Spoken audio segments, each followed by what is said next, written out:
Et la question, aujourd'hui, enfin, comment dire, j'ai de l'espoir aujourd'hui, et c'est pour ça que je fais cette conférence, et c'est pour ça que j'ai écrit ce livre.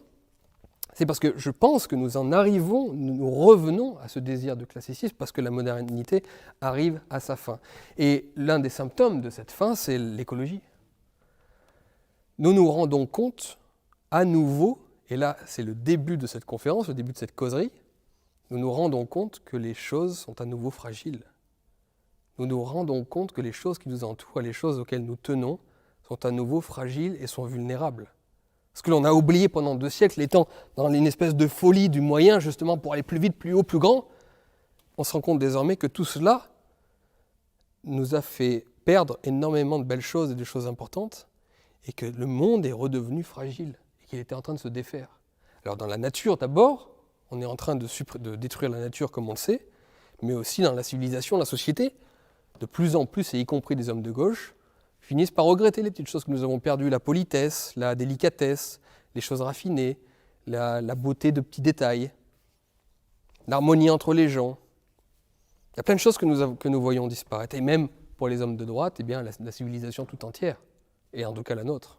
Bon. Donc en fait, nous sortons de l'ère de l'espoir pour entrer à nouveau dans celle de l'inquiétude.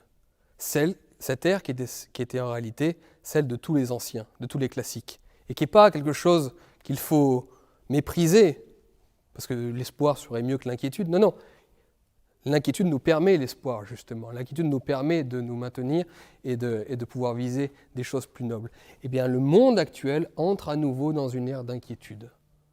Et tant mieux, j'ai envie de dire, parce que le chaos menace toujours, et c'est bien d'en avoir conscience et de ne pas être des fous à l'oublier. Parce que quand on oublie que le chaos menace toujours, et bien précisément, on l'amène toujours. Et je lisais la dernière fois, il n'y a pas très longtemps, il y a un Philosophie Magazine qui vient de sortir, et qui parle de la droite et de la gauche. Et sur toutes les pages, il s'interroge, il se demande pourquoi la droite revient apparemment dans les sociétés occidentales, et en France notamment, pourquoi la droite a le vent en poupe, notamment dans la jeunesse, pourquoi est-ce que les gens sont de plus en plus de droite. Et évidemment, dans tous les articles de ce magazine, on parle de manipulation, on parle des journaux, des médias, on parle de gens qui jouent sur les peurs, on parle de gramscisme de droite, de culture, et ainsi de suite. Et personne ne fait ce lien-là avec l'entrée de notre monde dans celui de l'inquiétude, la sortie du monde de l'espoir fou, et y compris chez les hommes de gauche. Et c'est pour ça que là, le verre est dans la pomme, dans le cœur des hommes de gauche. Ils se disent écologistes, et c'est très bien.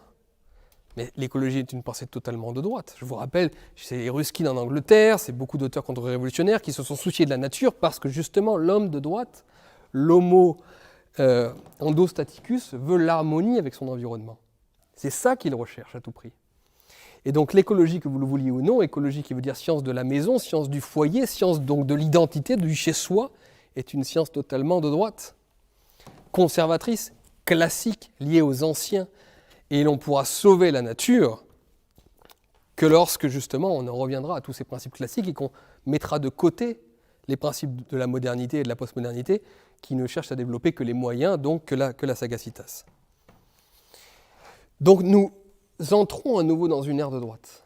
Et c'est pourquoi il faut connaître toute cette pensée, parce qu'elle va être absolument essentielle pour sauver la nature et sauver les choses vulnérables et nobles que nous aimons tant.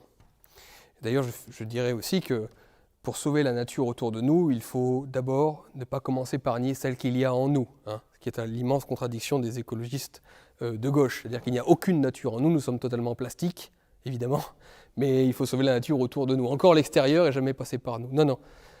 Être cohérent en tant qu'écologiste, c'est vouloir sauver la nature aussi en nous, nature humaine qui est en pleine aliénation et en pleine dégradation pour plein de raisons. Et quand on se concentrera et qu'on s'intéressera à la nature en nous, on s'intéressera à nouveau à la nature autour de nous parce qu'elles sont interconnectées.